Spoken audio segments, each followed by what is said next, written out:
Consideramos que son pues, de máximo nivel de importancia, ¿no? ¿Qué más que las políticas sociales que son la base y el sustento de nuestro bienestar? Bueno, pues nuestro objetivo es generar un espacio de debate sobre temas candentes y sobre todo también buscar el encuentro de gente que sea capaz de elaborar ideas y en la medida de lo posible alternativas. Y en eso es lo que nosotros perseguimos en esta construcción de este proyecto político que nosotros le hemos dado por llamar EQUO, que precisamente persigue fundamentalmente la equidad. EQUO viene de la raíz de equidad, de igualdad, pero no de igualdad por igualdad, sino por justicia. Y en ese sentido es lo que entendemos nosotros equidad. Equidad como un principio en el que todos tenemos derecho a un bienestar, no por una dádiva, no por una subvención, no por un regalo, sino como un derecho. Bueno, pues la estructura del acto, a ver qué os parece, pues pretende ser por lo más participativo posible. Vamos a empezar con una pequeña lluvia de ideas participativas, noticias, dossier de prensa, elaborado entre todos. Después vamos a continuar con una intervención marco, una charla marco por parte de Jesús Mullón, que ahora lo presentaremos adecuadamente. Y en tercer lugar vamos a abrir también otro pequeño espacio de breves exposiciones de distintas asociaciones, sobre todo buscando las buenas prácticas, ¿de acuerdo? Finalmente, pues lógicamente abriremos un espacio de debate donde cualquiera pues, puede participar y aportar las ideas que considere oportunas.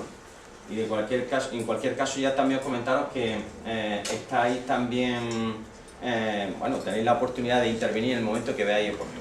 Bueno, pues entonces, si os parece, empezamos por la primera parte, lluvia de ideas, dossier de prensa, noticia número 1, leída por Pilar. Los recortes sociales están poniendo en grave peligro la democracia. Es necesario escuchar a la ciudadanía. Noticia 2, leída por Gema. Cáritas advierte de que los recortes y las privatizaciones son una causa de la fractura social. La progresiva diferenciación ciudadana en el acceso a derechos básicos marcará nuestra estructura social en los próximos años. Noticia 3, leída por Ana. Mato defiende sus políticas sociales en el Senado frente a los reproches de CiU. Cler resalta el esfuerzo del gobierno catalán por mantener activa la ley de dependencia, considerando la delicada situación financiera del país. Noticia 4, leída por Carmen. Colectivos sociales llevarán en procesión a los recortes desde Xavi ESEA hasta Lanbide. Los organizadores de esta protesta denunciarán que este recorte afecta a la educación y cultura, empleo precarios con salarios bajos y retraso de actualización de los expedientes de entre 6 y 8 meses. Número masivo de personas que pueden ser atendidas por día. Muy bien, continuamos con las 5. José. Elena Valenciano. Andalucía ha demostrado que es posible gobernar defendiendo el modelo social que hemos construido los socialistas. El PSOE es posible gobernar defendiendo el modelo social, el modelo de servicios públicos, con unos servicios de sanidad y educación universales y gratuitos, con unos servicios sociales avanzados. La sexta. ¿Cómo te llamas? Juliet. Guarderías privadas de Almería barajan echar el cierre por los impagos de la Junta. Por su parte, la delegada de Educación, Isabel Arévalo, ha anunciado al colectivo que a lo largo de esta semana la Junta abandonará los pagos correspondientes al mes de julio. Desde el mes de agosto ha dicho que nos despidamos. Explica la presidenta de la Asociación Empresarial. Noticia 6. 7. Ana. La Asociación de Enfermos de Alzheimer echa el cierre por falta de financiación. La falta de medios económicos provoca que puedan seguir prestando servicios de apoyo y talleres de psicoestimulación. Ya no tengo. Vale, muy bien, gracias. 7 y la noticia 8. Ezequiel, ahí está. La Diputación y el elegido exigen a la Junta una deuda de unos 11 millones en bienestar social. Los adeudos corresponden a la ayuda a domicilio y a la asistencia geriátrica. Más de la mitad de las deudas son partidas para la dependencia de 2011 y 2012. Pues estas eran las 8 noticias marco. Hay muchísimas noticias. Como habéis dado cuenta, hay dos claves, ¿no? Hemos ido de lo más general a lo más concreto. De ver cómo políticas sociales y decisiones que se están tomando a nivel estatal, después se van concretando en realidades en Almería. Las 3 últimas noticias estaban dedicadas a Almería. Nos hemos dado cuenta que esas decisiones que van en la línea de recortar, al final se traducen en determinados cierres muy concretos de determinados servicios. Esa es la realidad que nos estamos viendo día a día en el Google News. Si buscamos políticas sociales, la palabra que más próxima aparece a políticas sociales es la palabra recorte. ¿Vale? Bueno, pues ese es el contexto. No sé si alguien es capaz ahora de recordar alguna otra noticia que nos dé clave, que nos ilumine, antes de entrar a hablar o darle la palabra a Jesús que nos marque. ¿Alguna otra noticia? ¿Alguien es capaz de recordar así de memoria alguna otra noticia que vaya en esta línea? ¿Alguna más? A ver.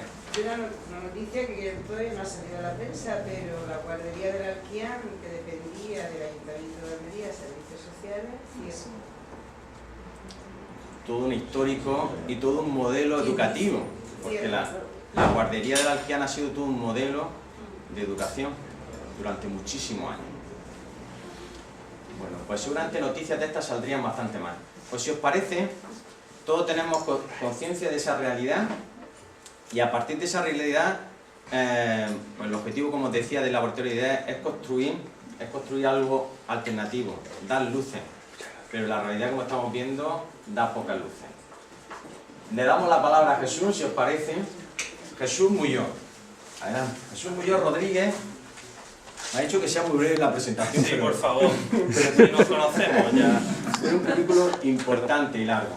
Yo de todas maneras, lo que sí invitaría a que conocierais su página web, jesusmuyor.com, porque aunque él ponga que está bajo construcción, no deja de ser un espacio muy dinámico para conocerlo, para ver sus propuestas, sus líneas de trabajo, de docencia, de investigación. Y también invitaría, y que eso lo hago en las clases, que lo sepan, que recomiendo su perfil de Facebook, con lo cual vais a conocer muchos más amigos a partir de esta noche. Me está haciendo una promoción. Porque lo interesante del perfil de Jesús Muñoz es que es una persona que, por supuesto, la nueva tecnología la maneja bien, tiene sincronizado el Twitter y el Facebook, ¿no? Me parece a mí. Y eso sí, es mucho trabajo, claro. Y la verdad es que estar al tanto de su muro permite pues estar también al tanto precisamente de todo lo que tiene que ver con las políticas sociales, todo lo que tiene que ver con la ley de dependencia, el mundo de la discapacidad y todas las noticias que, por supuesto, aparecen, que él rápidamente comparte. Entonces, para aquellos que quieran profundizar más en este aspecto, pues yo recomendaría su página web y su perfil de Facebook. Bueno, Jesús Muñoz. Jesús Muñoz es titulado, bueno, de muchísimas cosas, técnico superior en integración social, Juanse, pero sobre rápido, todo, Juanse, trabajo rápido. social, trabajo social, trabajador social, y además lo lleva a gala, porque él, como dice, trabajador social es el que trabaja con personas, ¿no? Exactamente. Con las personas, al lado de las personas y con las personas, ¿no? Y ahí eso lo lleva muy a gala. Y después también deciros que es profesor en la escuela de trabajo social, aquí al lado, y bueno, pues persona comprometida como pocas en todo el mundo de lo social. Entonces nada, pues le damos la palabra y adelante, ¿vale? Vale. Y gracias por venir.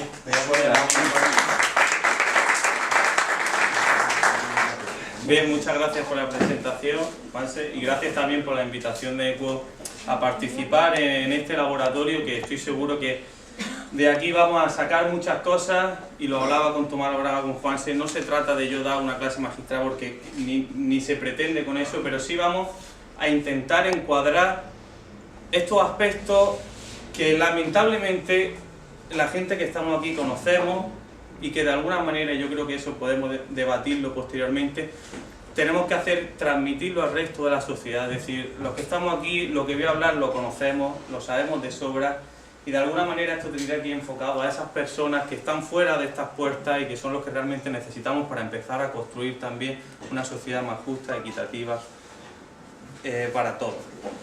El tema de las políticas sociales se puede enfocar desde multitud de ámbitos. Entonces, básicamente lo que se va a tratar en esta presentación es de exponer algunos datos que han salido ya en las noticias, de cuál es el contexto en el que nos desenvolvemos, algunos índices de cómo se están desarrollando las políticas sociales en la actualidad y cómo ver ese binomio entre políticas sociales y lo que está pasando en la actualidad, cómo afecta a las personas, ¿no?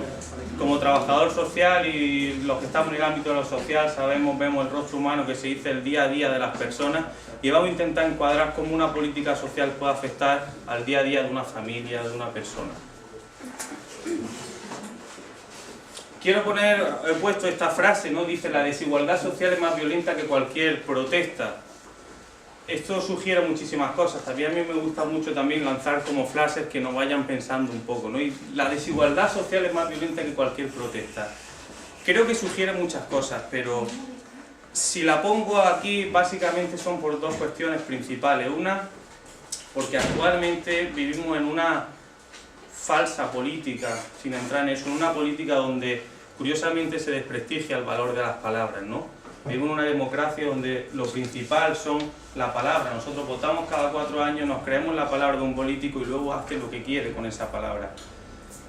Fíjense o fijaros que los políticos diariamente mienten para que sus acciones parezcan más verdaderas. Es decir, a través de mentira tras mentira tras mentira, para que sus acciones, para que sus actos parezcan más verdaderos. Yo creo que tenemos que empezar a darle ese valor a las palabras, ¿no? Y también porque la desigualdad social, la justicia social, todo eso no es la última etapa de una política social, así lo veo yo. La justicia social no es el fin de algo, es el camino. No puede haber una política social que no sea justa, diciéndonos que aunque el camino no sea justo, la política social al final va a ser justa. No es imposible. No podemos hablar de políticas sociales si no hay equidad en el camino de las políticas sociales. No podemos hablar de una política social justa si entre medio vamos luchando y quitando cabezas.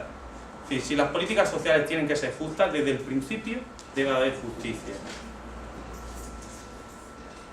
Las relaciones asimétricas que han salido ya, ¿no?, entre lo global y lo local, es decir, cómo influye unas decisiones políticas luego en el día a día, cómo influye que si la bolsa sube, que si se rescatan las bancas, cómo influye en que no tengamos dinero para comprar el pan o haya muchísimo más paro. No son esas relaciones asimétricas entre lo global y lo local.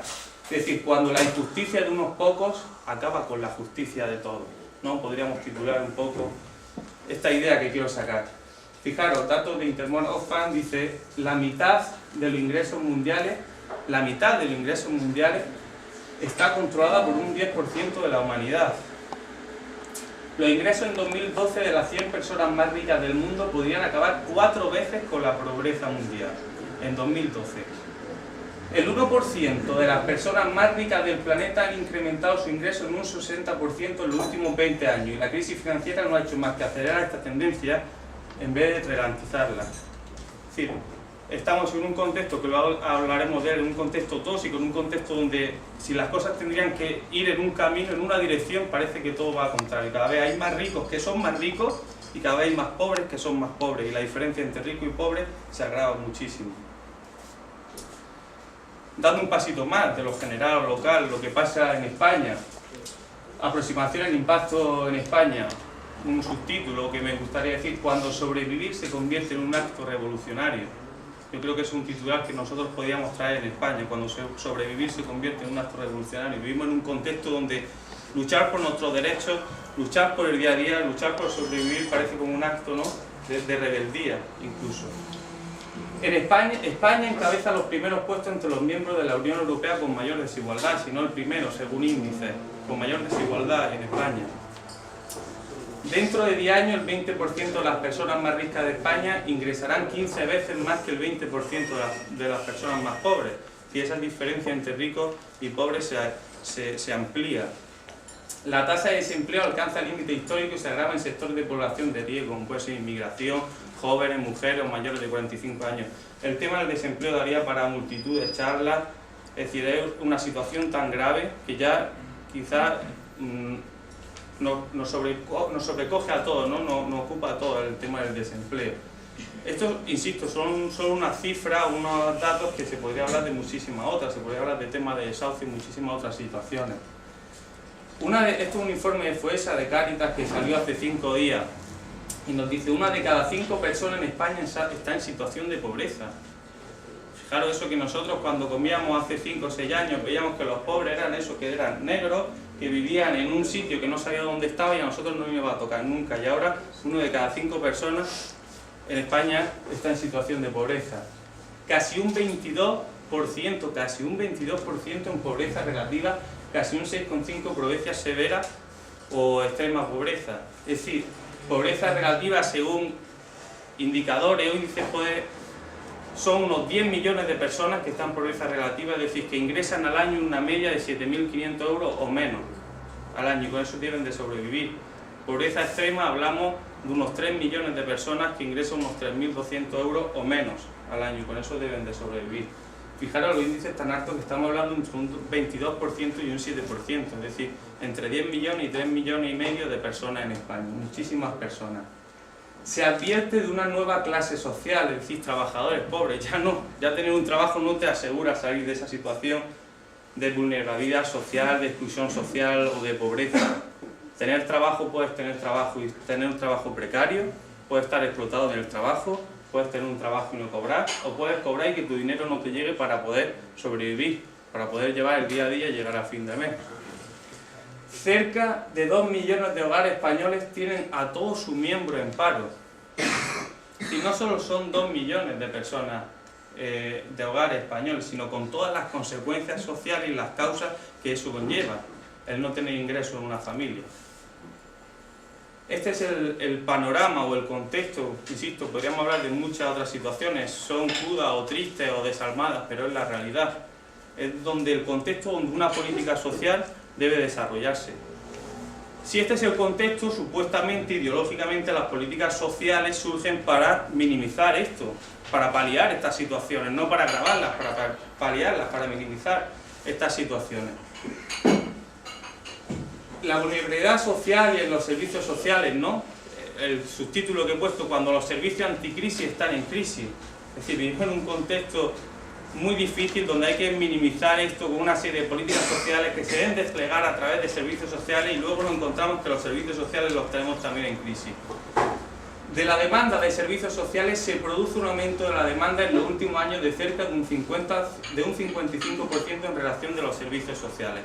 Es decir, un aumento en los últimos años del 55%, pero aún no más, un 55% del 2011 al 2012.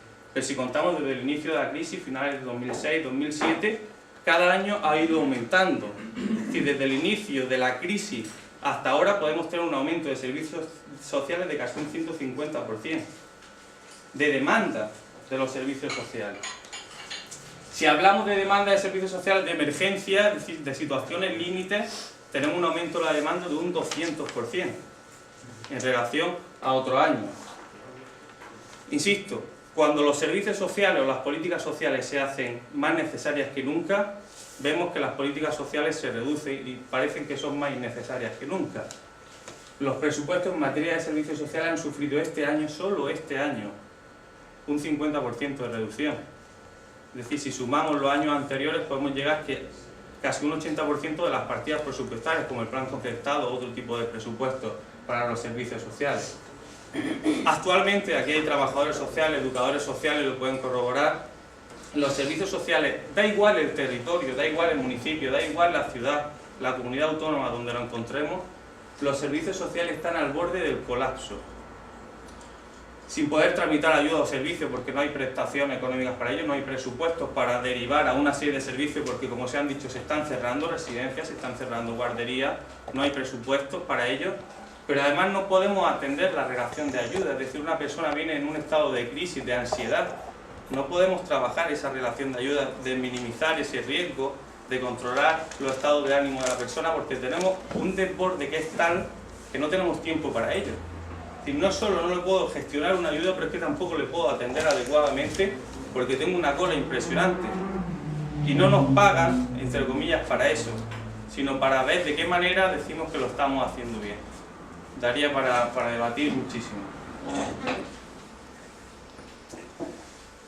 Si tenemos el contexto que es el que es, tenemos unas políticas sociales donde se están reduciendo, es decir, ¿cuál es el impacto tangible dentro de la política social? Tenemos un proyecto, un informe de la Asociación Estatal de Directores y Gerentes de Servicios Sociales, que también tiene su página web, que os invito a que la conozcáis, sobre todo hace informes de dependencia, pero este que traigo aquí a colación es uno de los servicios sociales, es decir, cuál es la calidad de los servicios sociales en España que estamos prestando. La mayoría tenemos un índice irrelevante.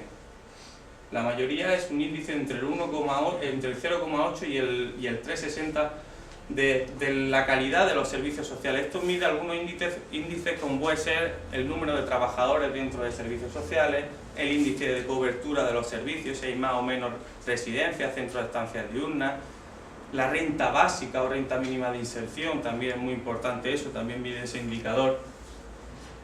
Y como mucho tenemos un nivel medio en Castilla y León, La Rioja, Navarra, País Vasco de cobertura de servicios sociales. Es decir, insisto, cuando unas políticas sociales son más necesarias que nunca, tenemos unos servicios sociales más débiles que nunca. No tenemos que irnos nada más que el ejemplo de Andalucía. Tenemos una ley de servicios sociales que se formuló en el 88, 87, 88, con una serie de necesidades que no son las mismas de ahora, con una política social diseñada ideológicamente para atender a unas necesidades que no son las actuales, y que a partir de ahí se van implementando normas, reglamentos, y a partir de ahí vamos trabajando dentro de los servicios sociales. Simplemente yo creo que con ese dato da para mucho que pensar y que hablar y que debatir.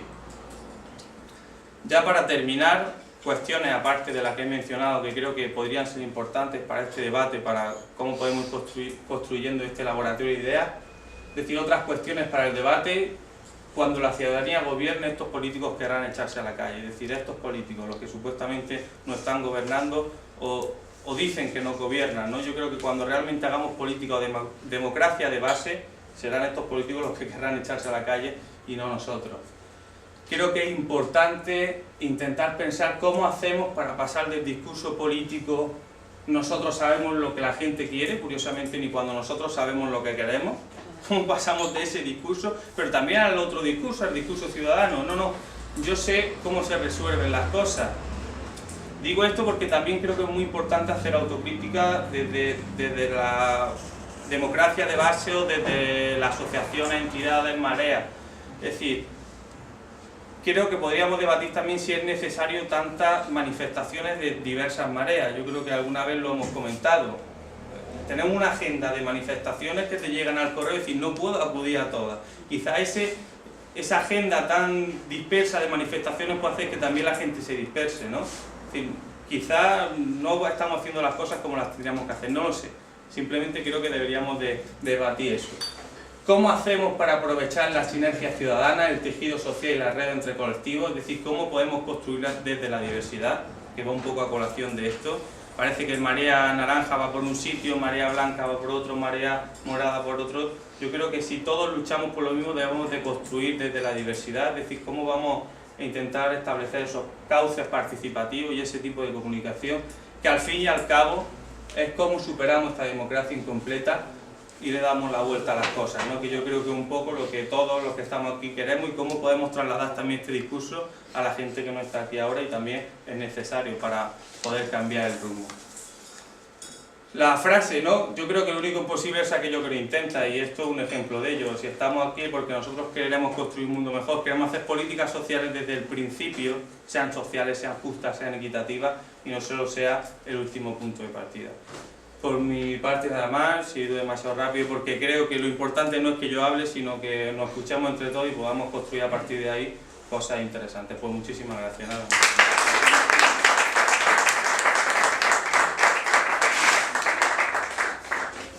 Pues muchas gracias, Jesús. La idea...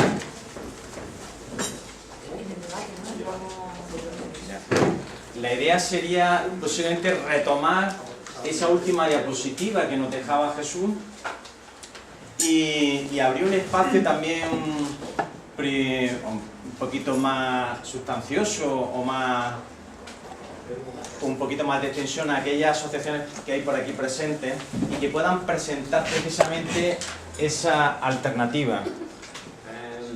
Por eso a mí me gustaría darle la palabra a alguna que hay por aquí presente para que precisamente vayan dándonos esas luces de cómo podemos ir construyendo. Yo le daría la palabra, por ejemplo, ahora que veo por aquí a Diana, Diana Patricia Acevedo, Triaño, es de la asociación AFADES. La asociación AFADES es la asociación de facilitadores. Asociación Facilitadora para el Desarrollo Social. AFADES. Bueno, hacer esta invitación para que expusiera brevemente cuál es su experiencia es porque es un buen ejemplo, una buena práctica de lo que puede significar una política social aplicada desde el ámbito del tercer sector, de las asociaciones, con criterio, con claves de cooperación, de trabajo en red y de, fundamentalmente, construir a partir de la sinergia. Y por eso era la idea también de traerla aquí como una buena práctica también, ¿no? Que nos pudiera enriquecer. En situaciones de crisis, normalmente, las administraciones se insisten una y otra vez más que el tercer sector tiene que colaborar y tiene que coordinarse, tiene que cooperar y trabajar en red. Bueno, la experiencia que nos va a contar Patricia, al margen de crisis sí o no, es una práctica que lleva FADE haciendo desde hace ya mucho tiempo. Bueno, pues le damos la palabra. Patricia. Hola, mi nombre es Diana. La asociación realmente lleva solo 3 años. Quería mostrar la página, pero bueno, no se puede. Voy a contar un poco lo que hacemos. La asociación surgió por motivación de jóvenes que trabajamos en Roqueta, sobre todo con colectivo africano, y pues veíamos que hay muchas asociaciones africanas, pero ellos no controlan bien pues, ni el idioma, ni la manera de llevar un proyecto, ni todo lo que requiere llevar una asociación. Entonces, a partir de ahí y de que nos comentaban ellos muchas necesidades, pues nació AFADE, ¿no? Principalmente trabajamos con colectivo africano. Ahora mismo llevamos 2 proyectos, que uno es apoyo extraescolar a niños, ya que muchos de sus padres pues, no controlan el idioma o ni siquiera saben leer y escribir. Entonces muchos pues, se quedan un poco en el cole, así es que nosotros les colaboramos por las tardes en los deberes, sino también les hacemos actividades como cineforums, talleres, diferentes actividades. Y ahora hemos comenzado con este proyecto que se trata de alfabetizar a sus madres, porque hay muchas mujeres que ni siquiera saben leer ni escribir. Entonces, bueno, como sabemos, eso es el círculo de pobreza, ¿no? Que si ni siquiera sabes leer y escribir, no puedes ni participar ni te enteras de las cosas, ¿no? Entonces, ahora mismo este es el proyecto. Nuestra base es que trabajamos en red con estas asociaciones. Trabajamos con la Asociación de Guinea-Bissau, con la de Guinea-Conakry, con la de Burkina Faso, Amisae Pobo, que también es de Guinea-Bissau, Cacanda Pelunda, que es de Guinea-Bissau. Estos forman la red base, que la red consiste en que nosotros presentamos los proyectos y los beneficiarios pues son sus familias. También compartimos sedes, por ejemplo, porque muchos de ellos tienen sede, pero realmente no las utilizan o las utilizan para, yo qué sé, para ver el fútbol y cobran la entrada, o a veces para hacer fiestas, pero no realmente como una asociación de... Entonces allí hacemos las clases, muchos lo utilizan también para el banco de alimentos, les colaboramos por ejemplo con los listados del banco de alimentos, porque eso hay que hacerlo en Excel, no sé qué, hay unos ciertos requisitos que ellos así quisieran, no manejan las nuevas tecnologías, entonces eso es como un apoyo técnico que le damos, y eso consiste en la red, ¿no? Nuestro proyecto que llevamos ahora fue una pequeña subvención que nos dieron de políticas migratorias, pero del año 2011, porque el 2012 no salió a convocatoria, y este año se ve que volvió a salir, pero pues con poco presupuesto. Entonces, con lo poco que hacemos, con nuestro bolsillo, pues llevamos a cabo las actividades. Por eso, pues buscando cosas, encontramos lo del crowdfunding y encontramos Mi Grano de Arena, que es de la Fundación Real Dreams, que es una fundación que está en Barcelona, y pues la idea es que una persona cualquiera presenta un proyecto a nombre de una asociación. Entonces aquí nos presentaron este proyecto que es para el proyecto de la alfabetización de las madres, ¿no? Entonces la idea es que, por ejemplo, el objetivo son 1.000 euros y pues la gente va poniendo lo que quiera, 10 euros, 20, 30, lo que sea, hasta si se llega al límite, ¿no? Entonces, pues es una manera de conseguir fondos para no depender tanto pues, de las subvenciones y del Estado, sino también de ir a buscar pues, otras alternativas y también buscar fondos privados.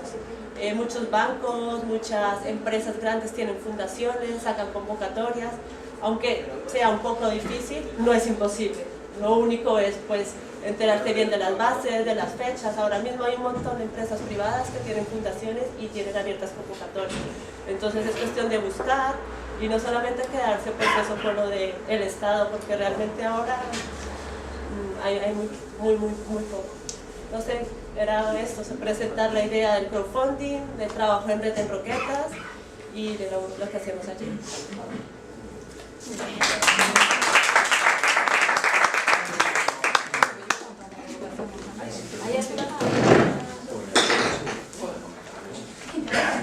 Bueno, otra experiencia, si una luz podía ser la cooperación, el trabajo en red, una luz, en ese caso la práctica de AFADE, otra luz importante sería la de la innovación, que es la que le queríamos invitar especialmente al secretariado gitano, que en este mare magnum de políticas sociales, una luz, un destello es la innovación en el ámbito educativo. Y yo creo que lo que nos va a contar María Jesús, que es del secretariado gitano, de la Fundación del Secretariado Gitano, yo creo que puede ser interesante. Bueno, pues le damos la palabra a María Jesús. Pues mira, es que aquí de pie da otra sensación.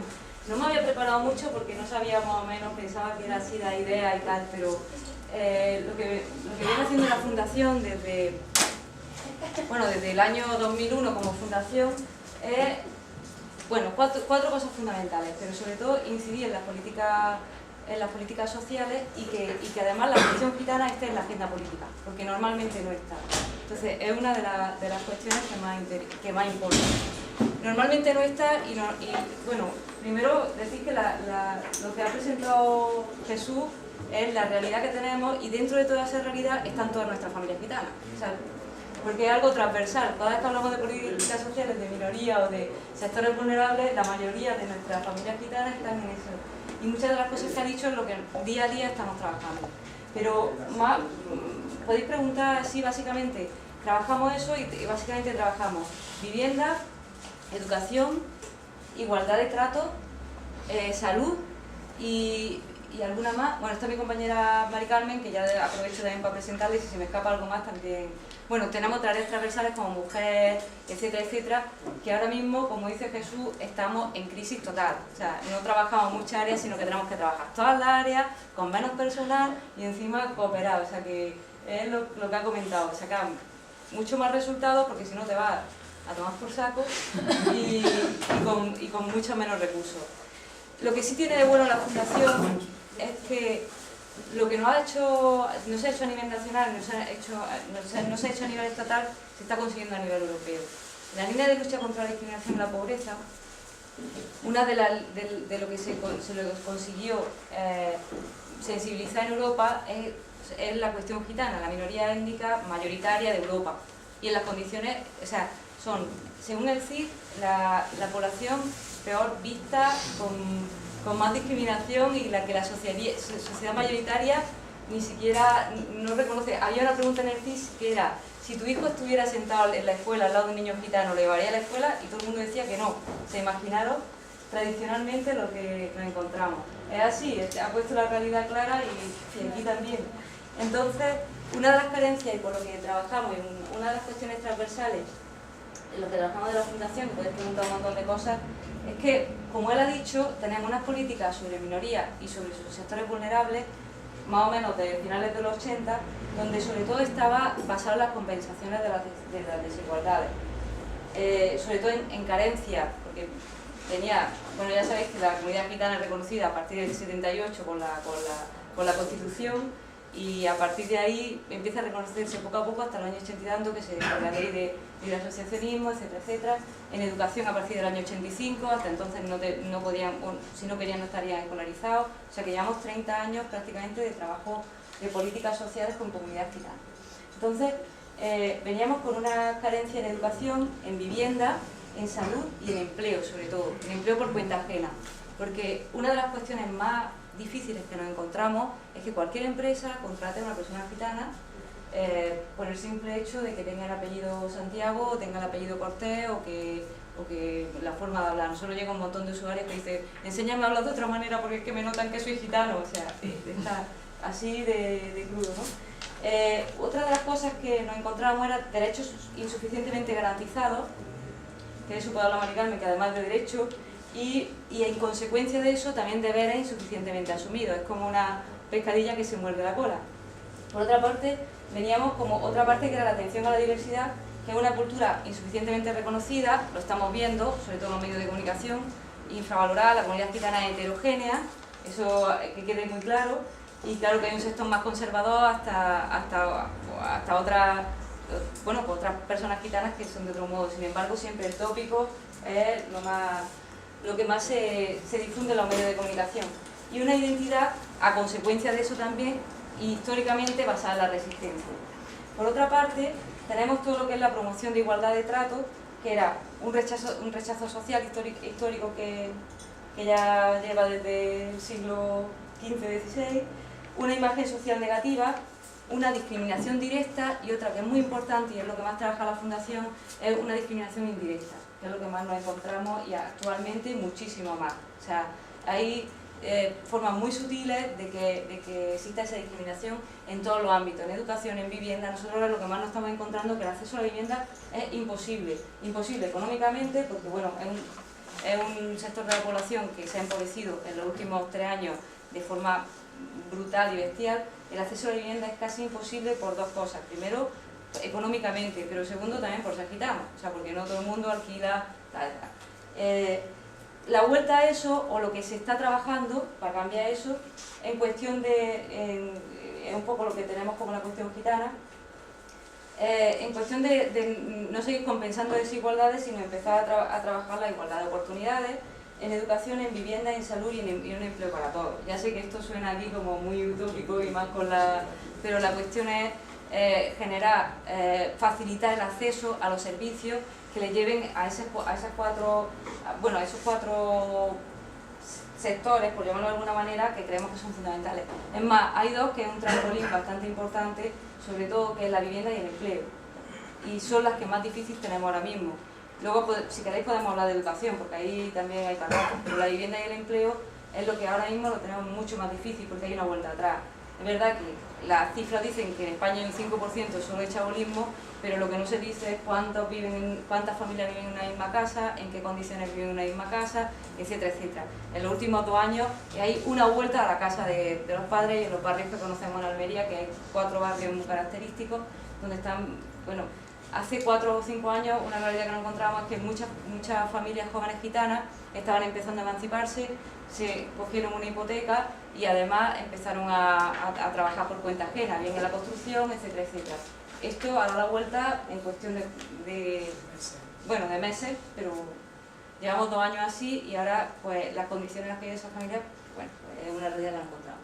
Otra de las cuestiones importantes es que la construcción de la ciudadanía y la construcción de sociedades de ciudadanos no está completo en las políticas sociales en España. Entonces, queremos derechos suficientemente garantizados para todos y todas, y también empezar a trabajar deberes suficientemente asumidos, pero desde una igualdad de derechos. Este año, el año pasado, fue la primera vez que se ganó un juicio en Estrasburgo. En España desde luego que no, porque aquí es imposible. Una de las leyes que más nos tienen últimamente, en los últimos años nos tienen bastante decepcionados, es que no salió la ley de discriminación, que estaba justo en la puerta, y que bueno, eso fue un trabajo durante 4 años, un grupo de trabajo de casi todas las entidades sociales del tercer sector y tal y cual, que trabajaban con sectores más vulnerables, como inmigración, gitanos, etcétera, etcétera, y no salió la ley, de manera que si te discriminan por ser gitano, por ser negro, por ser de cualquier otra minoría, no tienes nada que hacer. O sea, si es una ley que no existe.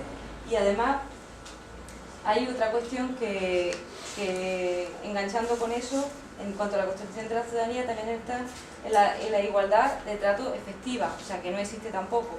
Por una parte, la aceptación social, una imagen positiva, y la no discriminación, que era enganchar con esto. La imagen social es lo que más nos está importando ahora mismo, se está volviendo, nunca se ha dejado tener de difundir una imagen social negativa que no representa para nada a toda la comunidad gitana, y por otra parte todo lo que ya hablamos de una sociedad intercultural, tanto en la educación, etcétera, etcétera, en los servicios sociales, en el SAE, en todo lo que, la ventanilla donde accedemos todos los ciudadanos, hay mucha deficiencia en trabajar desde la perspectiva intercultural. Se trabaja por una diversidad cultural reconocida y respetada, y también que se respete una identidad basada en pluralidad de pertenencia. O sea, no todos los gitanos son gitanos, nada más que son gitanos, porque son muchos más cosas, ¿no? Y bueno, básicamente eso. En Almería trabajamos empleo, educación, y bueno, teníamos un programa de gitanos inmigrantes, nos hemos quedado a cero. O sea, ese programa se cayó porque dependía de la Junta, y nos hemos quedado justo con los programas que vienen directamente del Fondo Social Europeo, que son los únicos que están apostando por esto y los únicos que están tirando un poco de la oreja a todos los países de la Unión Europea diciendo cómo va este tema, porque tal. Y eso se mantiene, pero se mantiene, bueno, se mantiene como se puede, como equilibrio. En el empleo trabajamos itinerarios personalizados, está funcionando mucho lo que es el acceso tanto a todos los recursos a través de itinerarios personalizados, porque a partir de que quieres, bueno, un poco también lo del empoderamiento y demás, y asesorando de cómo acceder a todos esos recursos. No siempre se puede acceder a esos recursos porque hay muchas dificultades, hay 5, 7, 8.000 veces más dificultades que cualquier otro ciudadano que vivimos en otras condiciones, ¿no? Y por otra parte, en educación no solo incidimos en educación no formal, en apoyo extraescolar y demás, sino que también incidimos en un cambio en los centros educativos con respecto al profesorado y la familia. Igual que hay noticias de todo el desastre que estamos viendo, que Jesús ha comentado y eso, también lo que encontramos dentro de la población gitana es todo lo contrario, es que quieren que los hijos estudien, ahora mismo saben y está muy claro que si no tienen los estudios no van a ir a ningún sitio, aún teniéndolo ya es difícil, o sea que en la familia hay toda una inquietud porque las cosas cambian, ¿no? Y luego pues el acceso al empleo. Cualquier pregunta que tengáis, cualquier cuestión, si hablamos ahora de política educativa, de políticas sociales, pues podemos ir comentando cosas. Muy bien.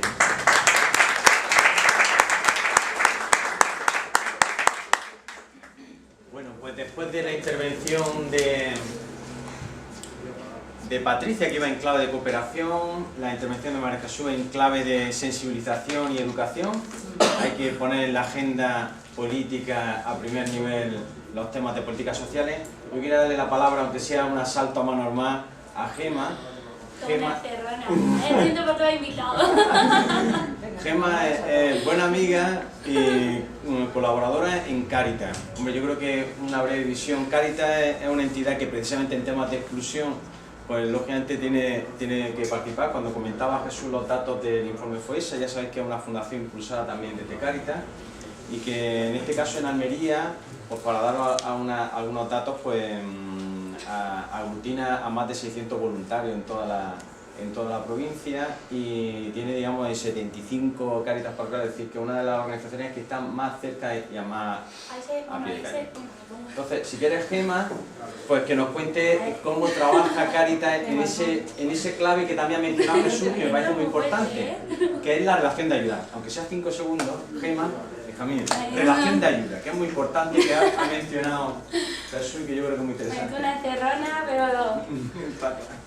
Bueno, pues nada, la verdad es que todo lo que estamos viendo hasta ahora, la verdad es que yo lo veo todos los días. Yo en el trabajo lo veo todos los días, ¿no? Sobre todo lo que... Bueno, yo estoy en un proyecto de primeras necesidades y sobre todo lo que se ve es el cambio de perfil que se da. Que por eso antes he leído el cambio de estatus de alguna manera de esta sociedad. Antes era un poco lo que decía Andrés, nuestro director, hace unos días. Teníamos la imagen de la persona sin techo, inmigrantes, gitanos. Ahora son personas autóctonas, nacionales, españolas, que han tenido todo y se ven sin nada. Yo tengo gente desbordada todos los días allí, llorándome, diciendo que no saben cómo ha llegado la situación. Entonces es una necesidad sobre todo de alimento y de vivienda. Es lo que más piden. Alimento y vivienda.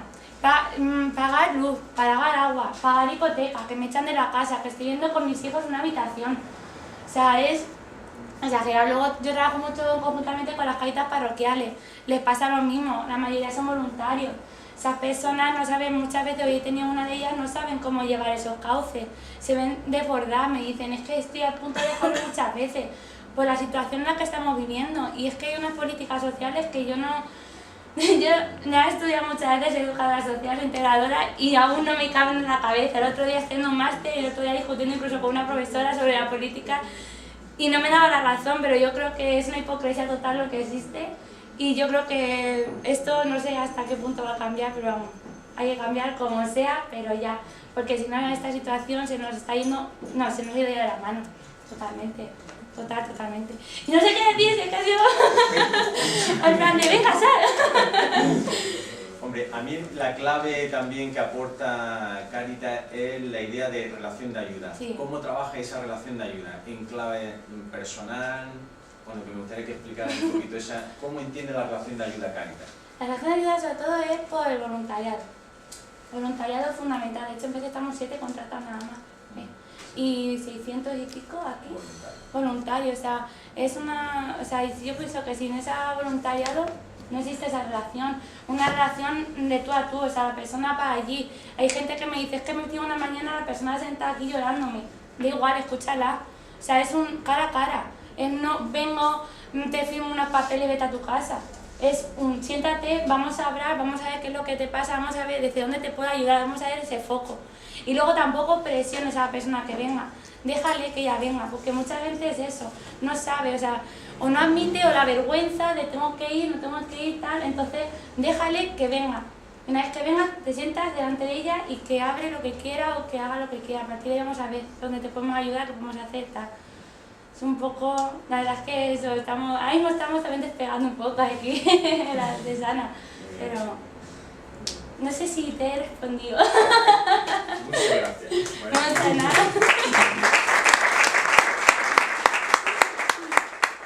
Y después, ya para finalizar esta segunda parte de la tarde, de invitados especiales, tenemos también a Salto a Mano Armada, aquí a la amiga Isabel Pilar, que es educadora social, que a mí me gustaría que aportara la visión precisamente ahora de los profesionales. Ella pertenece al Colegio Oficial de Profesionales de Educadores Sociales de aquí de Almería y de Andalucía, y sería muy interesante también que aportara luces de cómo afrontar desde el punto de vista profesional de los servicios sociales, donde están trabajadoras sociales, donde están educadoras sociales y donde están psicólogos, sociólogos también, aunque poquito, aunque casi ninguno, pero bueno, en cualquier caso también esa perspectiva de los profesionales yo creo que también puede enriquecer. Bueno, pues Isabel Pilar. Bueno, vamos. pues nada, como le ha dicho, aquí te pillo aquí de macho, lógicamente no tengo nada preparado, pero desde luego estamos muy preocupados del colectivo de educadores sociales y yo creo que desde el colectivo de lo social, los mismos trabajadores, educadores, que los pocos psicólogos que estamos, porque ya la merma de lo que pueden ser los servicios sociales, ya con la ley de base de régimen local, como la reforma vaya hacia adelante, es que nos vamos a quedar, pero realmente un servicio sí de lo que teníamos antes de beneficencia. Porque ya no se va a poder trabajar absolutamente nada que tenga que ver ni con la integración, ni tenga que ver con relaciones familiares que nos llevan muchísimas problemáticas, no os podéis imaginar, de problemáticas de las relaciones de familiares a partir de la crisis, a partir de los divorcios, a partir de todo lo que está pasando. Si realmente la ley de base de régimen local sigue adelante, desde luego los derechos de la ciudadanía los hemos perdido todos. Ya no solamente es que los trabajadores vamos a sufrir, sino que los derechos de la ciudadanía a tener una prestación, la que tú necesites, por tus problemáticas, da igual la que sea, desaparece. Prácticamente desaparece. Y desde luego, los ayuntamientos de menos de 20.000 habitantes ya sabéis que quieren eliminarlos todo de un plumazo todos los servicios y que sean las diputaciones las que los presten. Pues, ¿qué va a suponer eso? Pues indudablemente que los pueblos ya se van a quedar, ya tenían un aislamiento y ya va a ser, vamos, terrible para hacer cualquier, igual que les pasa con salud, pues igual que están atacando todo, a educación, pero es que luego todo el colectivo nuestro que trabaja en protección, pues hay un problema terrible ahora mismo, un problema muy fuerte, todos los educadores y educadoras que trabajan en protección de menores, porque antes había entidades colaboradoras, tal, que iban con subvenciones, no. Ahora quieren que una sola entidad sea la que dé respuesta a todos los programas, con lo cual no hay ninguna entidad que tenga ni esa capacidad, ni tenga todos los lugares y espacios para poder atender realmente las necesidades de justo la población mucho más vulnerable que podemos tener, que ya es un menor desprotegido por su propia familia. Pues, porque esto va en escala, claro. El Estado no ha disminuido de un 40% que empezó su aportación estatal a un 2,6% en la actualidad. Las comunidades autónomas también empezaron que tenían un 25 o un 30, ya por el 20, o sea, por el 18, o sea, es que realmente es una cascada y va a ser, como yo estoy de acuerdo con ella, que realmente ya estamos en la problemática, ya estamos, sobre todo. No sé qué más.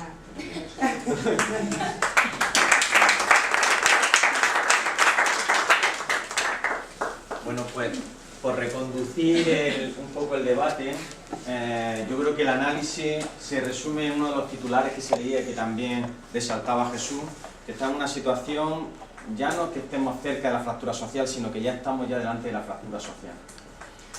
Yo creo que hay que tomar conciencia ya no solamente con los datos, sino con la realidad, que yo creo que las personas que estamos cerca de lo social lo estamos viendo día a día. Existe ya una fractura social. Y ya lo único que va a provocar esa desinversión en lo social es que los datos se van a ir agravando en los próximos meses o años. Eso es lo único que nos espera, pero la fractura social ya está. Entonces, a mí me gustaría empezar por uno de los temas que ha planteado Jesús, y que como estoy viendo también que hay personas aquí de los movimientos sociales y ciudadanos, también yo creo que es muy relevante. El primer reto que tenemos, desde la perspectiva de la sociedad civil y de los movimientos sociales, es que el tema de lo social aparezca en la agenda arriba. Desgraciadamente, cada vez que se aborda una crisis, donde primero se recorta es en lo cultural y después lo social. Y parece ser como si no hubiera problema. O sea que parece ser que lo primero donde se recorta es siempre en la cultura y en lo social.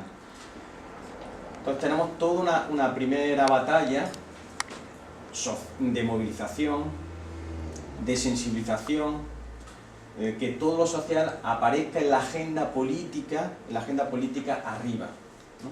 Entonces ese sería el primer reto que nos estaba planteando Jesús, y que a mí me gustaría que también abriéramos un poco un debate, ¿no? ¿Cómo podemos hacer que en la agenda política, en la agenda social, en la agenda de los medios y en la agenda de las conversaciones de todos, que aparezca lo social arriba, encima de los papeles, de portada, ¿no? No sé, abrir ese primer debate, retomando la propuesta que me hacía. Hay otros temas que después lo retomamos, pero este sí me gustaría, para empezar. Yo sé que aquí, ayer precisamente hablábamos en Marea, en la reunión de las mareas, cómo ir acrecentando la conciencia social a través de la movilización ciudadana. Emiliano, ¿tú quieres comentar algo? Eres libre. Eres libre porque te estoy mirando a todo el mundo. Vale. Tomás, ¿tú querías comentar? Ah, bueno, Joaquín. Tomás todavía levanta la mano, ¿no? Joaquín. Bueno, vamos a ver. Yo pienso que la primera cuestión es que si no está como los primeros temas más importantes, lo social, sino que al contrario para recortarlos, es porque de fondo se parte de que vivimos en un Estado democrático y social de derecho, tal y como dice nuestra Constitución. Entonces parece que es una cosa menor, puesto que ya la tenemos ganada o que está puesta ahí hace mucho tiempo. Y entonces yo me planteo que lo primero sería desmentir esa situación, no solo por la realidad tan cruda que habéis, unos y otros la habéis explicado también, sino por claramente decir que esto no es un Estado social y democrático de derecho. Quiere decir que nuestra Constitución ha sido vulnerada, nuestra Constitución es un papel mojado, y si queremos que sea esto un Estado social y democrático de derecho, habrá que conquistarlo. Entonces yo, partiendo de ahí, pienso que la manera de que esté arriba, o que sea de las primeras cosas que se hablen, es ganárselas. Y yo creo que para ganárselas, en fin, yo voy a decir una cosa que la pienso, y es que en parte todos los movimientos, asociaciones, ONGs, fundaciones, en un principio han hecho su labor, han hecho su trabajo, pero creo que ahora se está recibiendo parte de lo que de alguna manera se ha heredado en estos 34 años de democracia. Quiero decir con esto, un Estado paternalista que subvenciona o un Estado con responsabilidades que garantizan derechos a los ciudadanos. Nos han estafado, nos han engañado y lo que tenemos es la claridad de que esto sigue siendo un Estado paternalista y de subvenciones. Unas veces más bollantes y ahora toca la otra parte, en la que son menos bollantes, ¿no? ¿Quién tiene la sartén por el mango? ¿Quién dispone de los presupuestos? ¿Quién dispone de esas políticas? Siguen siendo los mismos. ¿Disponen las asociaciones, las fundaciones, las organizaciones capacidad para decidir sobre esos presupuestos? Ninguno. ¿Tienen alguna capacidad para contar, incidir en las políticas que se tienen que llevar con esos presupuestos? Creo que poca, o de poca tirando a ninguna. Luego, hasta la fecha que se ha estado haciendo, pues haciendo una labor muy buena con lo que se ha dispuesto, pero aquí quien decide nunca han sido, digamos, las asociaciones o los ciudadanos organizados, siempre ha sido este Estado. Un Estado dirigido por unos políticos, con unas administraciones que han cumplido más o menos su papel y que han ido delegando y relegando responsabilidades, disolviendo esa responsabilidad, disolviendo esa administración y dando cancha a lo que entiendo como las subvenciones, las subvencionistas. Entonces, cuando te cortan el pienso, pues resulta que surgen los problemas. Si ya lo sabía, con dinero y con parte del presupuesto, cuando te los cortan, evidentemente sale a la luz la cruda realidad, ¿no? Entonces yo creo que la primera cuestión sería plantearnos que si queremos otra cosa, también como movimientos sociales, organizados, habrá que plantearse las cosas de otra manera. Yo creo que la primera cuestión es, hombre, por supuesto, aprovechar lo que tienes en la mano y lo que te dan. Eso no se puede despreciar, las subvenciones que tener, las ayudas que se aporten, no hay que despreciarlas. Pero yo creo que la cuestión no está ahí, que eso no va a cambiar ninguna realidad, porque hoy es esto, mañana será lo otro. Lo que es más, no parece ser que de esta crisis se vaya a salir ya mismo, sino indica que van a surgir otras crisis, o sea que esto va para largo, con lo cual no se puede seguir funcionando con los mismos planteamientos. Pero yo creo que una de las primeras cuestiones que hay que reivindicar es que presupuestos participativos, que esos dineros son públicos, que son nuestros, y por lo tanto, o sea, las asociaciones, las organizaciones deberían plantearse la exigencia de tener capacidad de decisión sobre parte de esos presupuestos, directamente. O sea, que no lo gestiona el gobierno, sino la parte de esos presupuestos, ya que son nuestros los dineros, deberían ser gestionados por quien vive sobre la.